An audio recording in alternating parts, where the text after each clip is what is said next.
Let's talk about how dumb Americans are. Americans will complain about how the system is corrupt and the government doesn't do their jobs. They're taking all these tax dollars from us and they're not doing what they're supposed to be doing. And the little guy's always getting screwed. Rich get richer while the poor get poorer, right? And they'll complain about the FBI doesn't do enough, the police don't do enough. You call the police and like they show up whenever they feel like it, and you got to get a gun because you can't depend on them.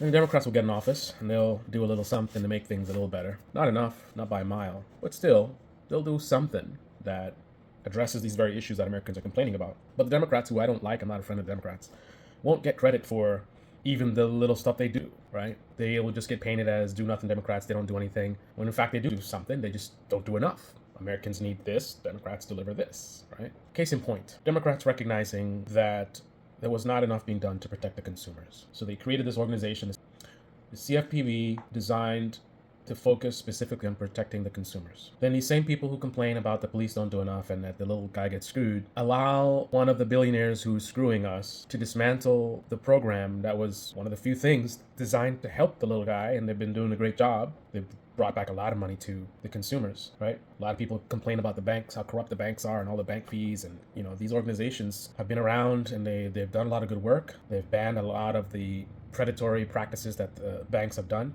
But then you have these millionaires who go and talk to poor people and say that millionaires and billionaires, the CFPB is debanking people and it's bad news. Of course, it's to protect us from those types of people. Like, they're the ones that are screwing us over. So of course they're going to say that it's a bad organization. I mean, what do you think that bank robbers think about the police? You think they like the police, right? If you're sitting there saying anti-police stuff, I'm sure the bank robbers would be like, yeah, those police, they suck.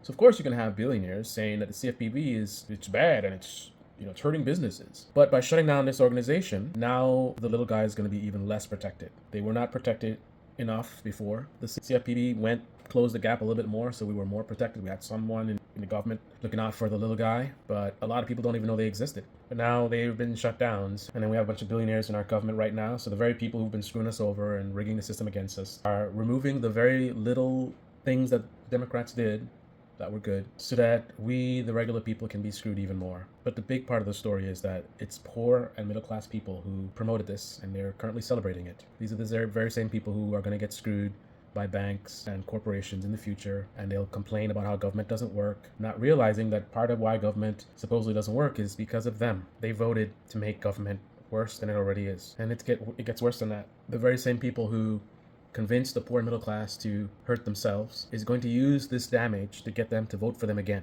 right? Because they're stripping the government, taking some of the few things that were good and that were working, which means you're going to have a lot of people that are going to be even more frustrated and angry, and Republicans are excellent at tapping into that anger. So they literally got poor people to vote for things that's going to hurt them, and they're going to use the carnage to get them to vote for them again, to do even more damage. And it's a cycle that never ends. Break the government and then complain about how government doesn't work. For example, DOGE is firing all these people, shutting down all these programs. But then what? People complain about the VA. How is firing a bunch of VA workers going to make it better? What's the plan? You fire all these people, you cut all these budgets, then what? Is the VA going to be more effective with less people? Even though they already didn't have enough people as it is, which is why a lot of the problems existed. I mean, you had an organization that was understaffed, and as a result, you have service issues. And then you advocate for billionaires to take away from a service that is not enough as it is. How is that going to help? Imagine that there was a department created to stop billionaires like George Soros from using his money to rig elections. Imagine George Soros was out there and he got in a position of power and he was trying to shut down this organization, claiming that they're fraud and waste, or they're abusive, or they don't really work. Would you take George Soros' word for it? What if Kamala Harris had won the election and she was supporting him? Would you take George Soros' word about a department that's designed to stop him from something he's doing? Would you take his word that organization is bogus and it's debanking people, or whatever story he comes up with? Or would you be really skeptical and not really want to hear? I mean, it's equivalent of you want to hear what the criminals think about the police. I'm not saying there's nothing valuable that you can get from them, but in general, I'd be very skeptical to hear from criminals about, how the police suck. The CFPB is designed as the police for people and companies like Tesla. So of course he thinks they suck, and Mark Andreessen as well, right?